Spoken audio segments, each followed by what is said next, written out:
ਰੋਜ਼ਾਨਾ ਪੰਜਾਬੀ ਖਬਰਾਂ ਟੀਵੀ 84 ਤੇ।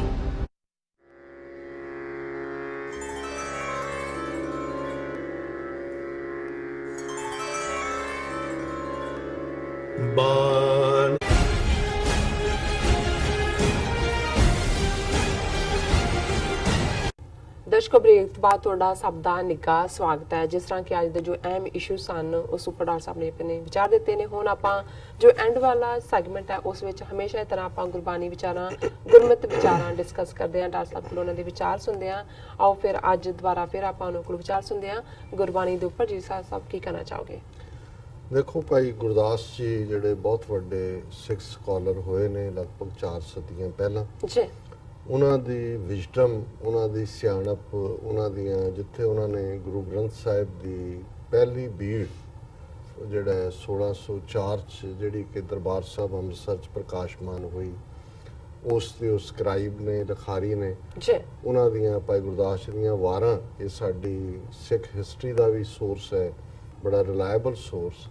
ਔਰ ਇਸੇ ਤਰ੍ਹਾਂ ਉਹਨਾਂ ਦੇ ਕਵਿਤ ਸਵਈਏ ਜਿਹੜੇ 675 ਨੇ ਗਿਣਤੀ ਦੇ ਵਿੱਚ, ਬ੍ਰਜ ਭਾਸ਼ਾ 'ਚ ਨੇ। ਉਹਨਾਂ ਦੇ ਵਿੱਚ ਇੱਕ ਜਿੱਥੇ ਬ੍ਰਜ ਭਾਸ਼ਾ ਦੀ ਪੋਇਟਰੀ ਦੀ ਖੂਬਸੂਰਤੀ ਹੈ, ਉੱਥੇ ਜਿਹੜਾ ਮੈਸੇਜ ਗੁਰੂ ਗ੍ਰੰਥ ਸਾਹਿਬ ਦੀ ਬਾਣੀ 'ਚ ਅਸੀਂ ਪੜ੍ਹਦੇ ਹਾਂ, ਗੁਰੂ ਸਾਹਿਬਾਨ ਦੇ ਆਪਣੇ ਫਰਮਾਨ, ਉਹਨਾਂ ਨੇ ਅੱਗੋਂ ਜਿਹੜਾ ਐਲੈਬੋਰੇਟ ਕੀਤਾ ਹੈ। ਸੋ ਭਾਈ ਗੁਰਦਾਸ ਜੀ ਦੀਆਂ ਰਚਨਾਵਾਂ ਸਿੰਕ ਕਰਦੀਆਂ ਨੇ ਜਾਂ ਇਨ ਸਿੰਕ ਨੇ, ਜਿਹਨੂੰ ਅਸੀਂ ਕਹਿੰਦੇ ਹਾਂ ਗੁਰਬਾਣੀ ਦੇ ਨਾਲ। ਜੀ ਔਰ ਜ਼ਾਹਰ ਹੈ ਕਿ ਗੁਰੂ ਗ੍ਰੰਥ ਸਾਹਿਬ 'ਚ ਜਿੱਥੇ ਪਹਿਲਾ ਜ਼ੋਰ ਜਾਂ ਐਮਫੈਸਿਸ ਰੱਬ ਦੀ ਯਾਦ ਦੇ ਉੱਤੇ ਹੈ, ਬੰਦਗੀ ਦੇ ਉੱਤੇ ਹੈ ਜਿਸ ਰੱਬ ਨੇ ਪੈਦਾ ਕੀਤਾ, ਜੀ ਦੂਸਰਾ ਸੰਗਤ ਦੇ ਉੱਤੇ ਹੈ, ਕੰਪਨੀ ਦੇ ਉੱਤੇ, ਮਹਿਫਲ ਦੇ ਉੱਤੇ, ਕਿ ਤੁਸੀਂ ਕਿਸ ਦੇ ਸਾਥ 'ਚ ਬੈਠਦੇ ਹੋ, ਕੌਣ ਤੁਹਾਡੇ ਸੰਗੀ ਸਾਥੀ ਨੇ। ਔਰ ਸ਼ਾਇਦ ਜਦੋਂ ਅਸੀਂ ਅੰਗਰੇਜ਼ੀ ਜ਼ਬਾਨ ਦੇ ਅਖਾਣਾਂ ਦੀ ਗੱਲ ਵੀ ਕਰਦੇ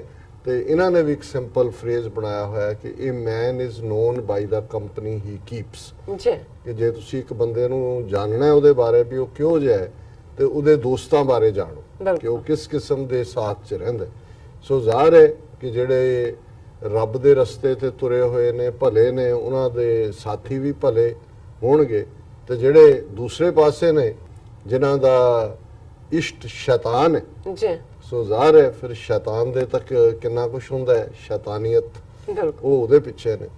ਔਰ ਫਿਰ ਜਿਹੜੀ ਸੰਗਤ ਹੈ, ਇਸ ਨੂੰ ਵੀ ਬਿਆਨਿਆ ਹੋਇਆ। ਬਹੁਤ ਵਾਰ ਬਹੁਤ ਲੋਕ ਸਮਝਦੇ ਨੇ ਕਿ ਅਸੀਂ ਜਦੋਂ ਸਾਧ ਸੰਗਤ ਕਹਿੰਦੇ ਹਾਂ ਜਾਂ ਦੂਜਾ ਪਤਾ ਨਹੀਂ ਹਜ਼ਾਰਾਂ ਲੱਖਾਂ ਦੇ ਇਕੱਠ ਜਿੱਥੇ ਲੋਕ ਬੜੇ ਬੜੇ ਜਥੇ ਕੀਰਤਨ ਕਰ ਰਹੇ ਨੇ ਜਾਂ ਬੜੇ ਬੜੇ ਦੀਵਾਨ ਲੰਗਰ ਲੱਗੇ ਹੋਏ ਨੇ, ਸ਼ਾਇਦ ਨਹੀਂ। ਇਹ ਵੀ ਜਦੋਂ ਅਸੀਂ ਆਪਣੇ ਰਹਿਤਨਾਮਿਆਂ 'ਚ ਦੇਖਦੇ ਹਾਂ, ਇੱਕ ਸਿੱਖ ਦੋਏ ਸਾਧ ਸੰਗ ਪੰਜੀ ਪਰਮੇਸ਼ਰ, ਪੰਜਾਂ ਦਾ ਵੀ ਤਾਂ ਅਸੀਂ ਰੱਬ ਮੰਨਦੇ ਹਾਂ ਕਿ 5 ਰੱਬ ਦੇ ਪਿਆਰੇ ਇਕੱਠੇ ਹੋ ਜਾਣ, ਗੁਰੂ ਦੇ ਰਸਤੇ ਤੇ ਚੱਲੇ, ਉਹ ਤਾਂ ਰੱਬ ਨੇ। ਬਿਲਕੁਲ। ਔਰ 2 ਹੋਣ ਤਾਂ ਮੰਨ ਲਓ ਸਾਧ ਸੰਗਤ ਦਾ ਮਤਲਬ ਇਹ ਹੈ ਕਿ ਤੁਹਾਡਾ ਜਿਹੜਾ ਵੀ ਇੱਕ ਤਾਂ ਬੰਦਾ ਆਪ ਹੀ ਹੋਏਗਾ, ਬੰਦਾ ਜਾਂ ਬੰਦੀ, ਦੂਸਰਾ ਜਿਹੜਾ ਉਹਦਾ ਹੈ ਉਹੀ ਸਤ ਸੰਗਤ। ਔਰ ਭਾਈ ਗੁਰਦਾਸ ਜੀ ਦਾ ਇਹ 263 ਨੰਬਰ ਸਵਈਆ ਸਤ ਸੰਗਤ ਦੀ ਅਹਿਮੀਅਤ ਕਿਵੇਂ ਬੰਦੇ ਦੇ ਅੰਦਰ ਤਬਦੀਲੀ ਲਿਆਂਦੀ ਹੈ, ਉਹ ਫਰਮਾਉਂਦੇ ਨੇ, ਗੁਰਸਿੱਖ ਸੰਗਤ ਮਿਲਾਪ ਕੋ ਪ੍ਰਤਾਪ ਅਤ, ਪ੍ਰੇਮ ਕੈ ਪਰਸਪਰ ਬਿਸਮ ਸਥਾਨ ਹੈ, ਦ੍ਰਿਸ਼ਟ ਦਰਸ ਕੈ ਦ੍ਰਿਸ਼ਟ ਹਰੀ, ਹੇਰਤ ਹਿਰਾਤ ਸੁਧ ਰਹਿਤ ਨਾ ਧਿਆਨ ਹੈ, ਸ਼ਬਦ ਕੈ ਸੁਰਤ ਕੈ ਸ਼ਬਦ ਹਰੇ, ਕਹਿਤ ਸੁਨਤ ਗਤ ਰਹਿਤ ਨਾ ਗਿਆਨ ਹੈ, ਅਸਨ ਬਸਨ ਤਨ ਮਨ ਬਿਸਮਰਨ ਹੋਏ, ਦੇਹ ਕੈ ਵਿਦੇ ਉਨਮਤ ਮਧੁਪਾਨ ਹੈ।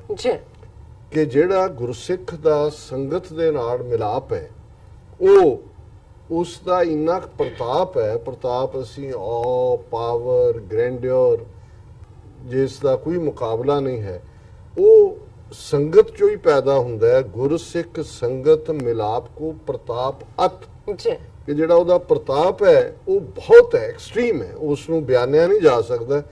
ਪ੍ਰੇਮ ਕੈ ਪਰਸਪਰ ਬਿਸਮ ਸਥਾਨ ਹੈ, ਕਿਉਂਕਿ ਉਹ ਜਿਹੜਾ ਨਾਤਾ ਹੈ ਉਹ ਪਿਆਰ ਦਾ ਹੈ, ਗੁਰੂ ਦੇ ਨਾਲ, ਰੱਬ ਦੇ ਨਾਲ ਪਿਆਰ ਦਾ ਹੈ, ਤੇ ਜਿਹੜਾ ਉਹ ਪਿਆਰ ਦਾ ਰਿਸ਼ਤਾ ਹੈ ਤੇ ਇਹ ਉਸ ਥਾਂ ਨੂੰ, ਸਤ ਸੰਗਤ ਨੂੰ ਫਿਰ ਬਿਸਮ ਸਥਾਨ ਬਣਾ ਦਿੰਦਾ ਹੈ। ਵੰਡਰਫੁਲ ਕਿ ਉਹ ਜਿਹੜਾ ਐਕਸਪੀਰੀਅੰਸ ਹੈ ਰੱਬ ਦੇ ਪਿਆਰਿਆਂ ਦੇ ਨਾਲ ਸੰਗਤ ਦਾ, ਜਦੋਂ ਜੋ ਕੁਝ ਤੁਹਾਡੇ ਅੰਦਰ ਉਹ ਲਿਆਂਦਾ ਹੈ, ਉਹਨੂੰ ਗੁਰੂ ਸਾਹਿਬ ਕਹਿੰਦੇ ਨੇ, ਭਾਈ ਗੁਰਦਾਸ ਜੀ ਕਹਿੰਦੇ ਬਿਸਮ, ਵੰਡਰਫੁਲ, ਉਹਦਾ ਕੋਈ ਮੁਕਾਬਲਾ। ਦ੍ਰਿਸ਼ਟ ਦਰਸ ਕੈ ਦ੍ਰਿਸ਼ਟ ਹਰੀ, ਕਿ ਜਿਹੜਾ ਗੁਰੂ ਦਾ ਪਿਆਰਾ ਬਣ ਜਾਂਦਾ ਹੈ ਉਹ ਫਿਰ ਉਸ ਪਿਆਰੇ ਗੁਰੂ ਦੀ ਗਲਿੰਪਸ, ਉਹਦਾ ਨਜ਼ਾਰਾ ਹੀ ਹਰ ਇੱਕ ਦੇ ਵਿੱਚ ਦੇਖਦਾ ਹੈ, ਕਿਉਂਕਿ ਉਹਨੂੰ ਕੁਝ ਹੋਰ ਨਜ਼ਰ ਹੀ ਨਹੀਂ ਆਉਂਦਾ। ਦ੍ਰਿਸ਼ਟ ਦਰਸ ਕੈ ਦ੍ਰਿਸ਼ਟ ਹਰੀ, ਉਹ ਰੱਬ ਦੀ ਜਿਹੜੇ ਪਿਆਰੇ ਨੇ ਉਹਨਾਂ ਦੇ ਵਿੱਚੋਂ ਹੀ ਉਹ ਰੱਬ ਦਾ ਜਲਵਾ ਨਜ਼ਰ ਆਉਂਦਾ ਹੈ।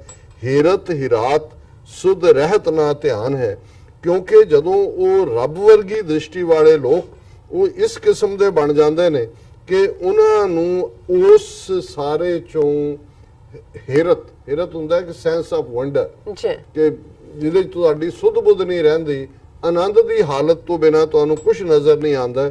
ਸੁੱਧ ਰਹਿਤ ਨਾ, ਤੇ ਹੋਰ ਕਿਸੇ ਗੱਲ ਦਾ ਫਿਰ ਧਿਆਨ ਹੀ ਨਹੀਂ ਰਹਿੰਦਾ, ਸਿਰਫ ਤੇ ਸਿਰਫ ਉਸ ਵਾਹਿਗੁਰੂ ਦੀ ਜੋਤ, ਉਸ ਦਾ ਧਿਆਨ, ਉਸ ਦਾ ਪਿਆਰ, ਉਸ ਦਾ ਜਲਵਾ, ਇਹੀ ਨਮੂਦਾਰ ਹੁੰਦਾ ਹੈ, ਇਹੀ ਉਹਨੂੰ ਹਾਜ਼ਰ ਨਜ਼ਰ ਆਉਂਦਾ ਹੈ, ਹੋਰ ਕੋਈ ਚੀਜ਼ ਨਜ਼ਰ ਨਹੀਂ ਆਉਂਦੀ।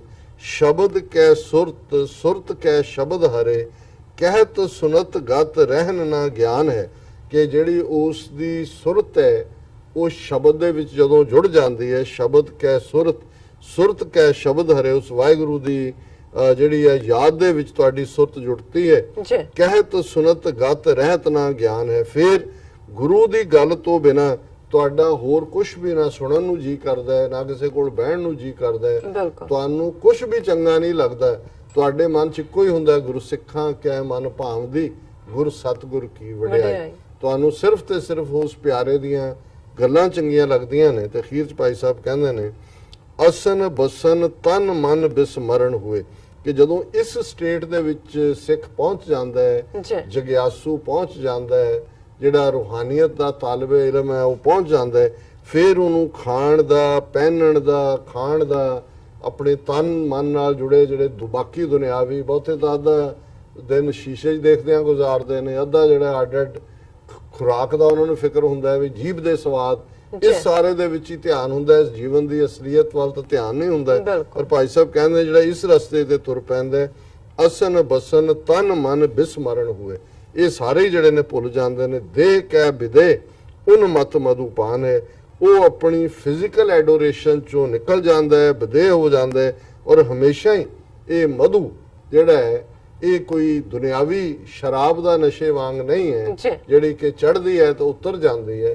ਇਹ ਉਹ ਡਿਵਾਈਨ ਅੰਮ੍ਰਿਤ ਹੈ, ਨਾਮ ਅੰਮ੍ਰਿਤ ਹੈ, ਜਿਹੜਾ ਹਮੇਸ਼ਾ ਦੇ ਲਈ ਉਹ ਐਕਸਟੈਟਿਕ ਇਫੈਕਟ ਦੇ ਵਿੱਚ ਤੁਹਾਨੂੰ ਰੱਖਦਾ ਹੈ, ਆਨੰਦ ਦੀ ਹਾਲਤ ਦੇ ਵਿੱਚ ਰੱਖਦਾ ਹੈ, ਔਰ ਫਿਰ ਤੁਸੀਂ ਆਨੰਦ ਦੇ ਵਿੱਚ ਇਹੀ ਪੜ੍ਹਦੇ ਫਿਰਦੇ ਹੋ, ਆਨੰਦ ਪਿਆ ਮੇਰੀ ਮਾਏ ਸਤਿਗੁਰੂ ਮੈਂ ਪਾਏ। ਜੀ ਡਾਕਟਰ ਸਾਹਿਬ ਤੁਹਾਡਾ ਬਹੁਤ ਬਹੁਤ ਸ਼ੁਕਰੀਆ, ਤੁਸੀਂ ਅੱਜ ਦੇ ਅਹਿਮ ਇਸ਼ੂ ਤੇ ਅੱਜ ਦਾ ਵਿਚਾਰ ਸਾਡੇ ਦਰਸ਼ਕਾਂ ਨਾਲ ਸਾਂਝਾ ਕੀਤਾ। ਇਸ ਨਾਲ ਆਪਣੇ ਵਿਊਅਰਸ ਕੋਲ ਨੇ ਇਜਾਜ਼ਤ। ਵਿਊਅਰਸ, ਸਾਡੇ ਪ੍ਰੋਗਰਾਮ ਦਾ ਸਮਾਂ ਇੱਥੇ ਸਮਾਪਤ ਹੁੰਦਾ ਹੈ। ਤੁਸੀਂ ਆਪਣੀ ਰਾਏ ਤੇ ਸੁਝਾਅ ਸਾਨੂੰ ਭੇਜਣਾ ਭੁੱਲਣਾ।